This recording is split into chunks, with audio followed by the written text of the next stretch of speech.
বাংলাদেশ ক্রিকেটের ইতিহাসে কিছু বোলার আছেন যারা তাদের দুর্দান্ত পারফরমেন্সের মাধ্যমে আন্তর্জাতিক মঞ্চে বাংলাদেশকে গর্বিত করেছেন।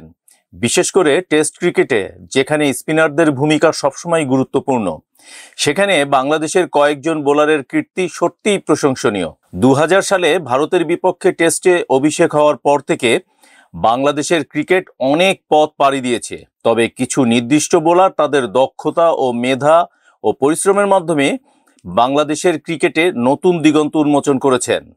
আজ আমরা আপনাদের সামনে তুলে ধরব বাংলাদেশ ক্রিকেটের সেই বোলারদের যারা টেস্ট ক্রিকেটে সেরা 5 উইকেট শিকারী এবং তাদের অসাধারণ পারফরমেন্সের মাধ্যমে আন্তর্জাতিক মঞ্চে বাংলাদেশের ক্রিকেটকে শক্তিশালী ও সম্মানিত করেছে।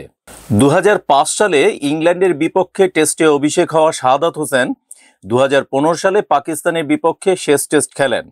তিনি 38টি টেস্ট ম্যাচে 72 উইকেট নিয়েছেন এবং তার বোলিং গড় ছিল 51.81। শাহাদাতের ক্যারিয়ারে 4টি 5 উইকেট শিকারের কীর্তি আছে, যা তার স্পিড এবং সঠিক লাইনে বল করার ক্ষমতার প্রমাণ। তার দ্রুতগতির বোলিং বাংলাদেশের বোলিং আক্রমণের একটি গুরুত্বপূর্ণ অংশ ছিল। বিশেষ করে তার টেম্পো ও কিপিং স্পিডের মাধ্যমে বেশ কিছু গুরুত্বপূর্ণ উইকেট অর্জন করেছেন। বাংলাদেশের প্রথম টেস্ট ম্যাচে ভারতের বিপক্ষে মাঠে নামা মোহাম্মদ রফিক ছিলেন দলের অন্যতম সেরা বাঁহাতি স্পিনার।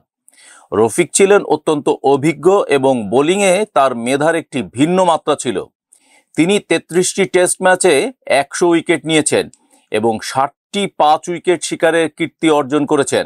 তার বোলিং ছিল খুবই কার্যকরী এবং তিনি প্রমাণ করেছেন যে স্পিন বলেও বড় কিছু করা সম্ভব। ব্যাটিংয়েও তিনি দলের জন্য গুরুত্বপূর্ণ অবদান রেখেছেন। 1059 রান করেছেন, যার মধ্যে রয়েছে একটি সেঞ্চুরি এবং 4টি হাফ সেঞ্চুরি। মেহেদী হাসান মিরাজ 2016 সালে ইংল্যান্ডের বিপক্ষে চট্টগ্রামে টেস্ট অভিষেক করেন এবং এরপর থেকেই তিনি বাংলাদেশের টেস্ট বোলিং আক্রমণের অন্যতম নির্ভরযোগ্য মুখ হয়ে উঠেছেন। মিরাজ 47টি টেস্টে 183 উইকেট নিয়েছেন এবং 10টি করে 5 উইকেট শিকারের কীর্তি অর্জন করেছেন। তার বোলিং গড় ছিল 31.94, যা স্পিনারের জন্য দারুণ একটি পরিসংখ্যান। মেহেদী শুধু বোলিং নয়, ব্যাটিংয়ে বেশ কিছু মূল্যবান ইনিংস খেলেছেন। 1689 রান সংগ্রহ করেছেন, যার মধ্যে রয়েছে একটি সেঞ্চুরি এবং 8টি হাফ সেঞ্চুরি। তার অলরাউন্ড পারফরমেন্স বাংলাদেশের ক্রিকেটে নতুন মাত্রা যোগ করেছে। বাঁহাতি স্পিনার তাইজুল ইসলাম 2014 সালে ওয়েস্ট ইন্ডিজের বিপক্ষে টেস্ট অভিষেক করেন। শুরু থেকেই তিনি বাংলাদেশের স্পিন আক্রমণের গুরুত্বপূর্ণ অংশ হিসাবে নিজেকে প্রতিষ্ঠিত করেছেন। 49টি টেস্ট ম্যাচে 209 উইকেট নেওয়া তাইজুল 14টি 5 উইকেট শিকারের কীর্তি অর্জন করে বাংলাদেশের অন্যতম সেরা স্পিনার হয়ে উঠেছেন।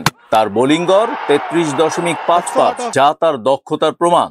তার অন্যতম সেরা পারফরমেন্স ছিল 2018 সালে শ্রীলঙ্কার বিপক্ষে, যেখানে তিনি ক্যারিয়ারের প্রথম ইনিংসে 8 উইকেট নিয়েছিলেন। তাইজুল ইসলামের স্পিনের রহস্যময়তা প্রতিপক্ষকে প্রায়ই বিপদে ফেলে।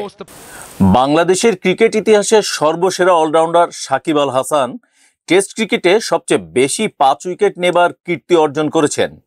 তিনি 71টি টেস্ট ম্যাচে 246 উইকেট নিয়েছেন, যার মধ্যে 19টি 5 উইকেট শিকারের কীর্তি রয়েছে। তার বোলিং গড় 33.44 এবং তার স্পিনের কাট এবং বৈচিত্র্য তাকে বিশ্বের সেরা অলরাউন্ডারদের তালিকায় রাখে। সাকিবের বোলিং শুধু দেশের জন্য নয়, আন্তর্জাতিক মঞ্চেও নজর কেড়েছে। তিনি 2016 সালে ওয়েস্ট ইন্ডিজের বিপক্ষে একটি টেস্টে 7 উইকেট নেন, যা তার ক্যারিয়ারের অন্যতম সেরা পারফরমেন্স।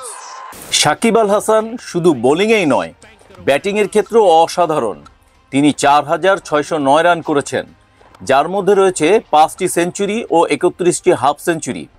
তার অলরাউন্ড পারফরমেন্স বাংলাদেশকে অনেক বড় ম্যাচে জয় এনে দিয়েছে এবং আন্তর্জাতিক ক্রিকেটে বাংলাদেশের অবস্থান আরও শক্তিশালী করেছে। এই বোলাররা শুধু নিজের ক্যারিয়ারেই সফল হননি, তারা বাংলাদেশের ক্রিকেটকে বিশ্বমঞ্চে নতুন এক পরিচিতি দিয়েছে।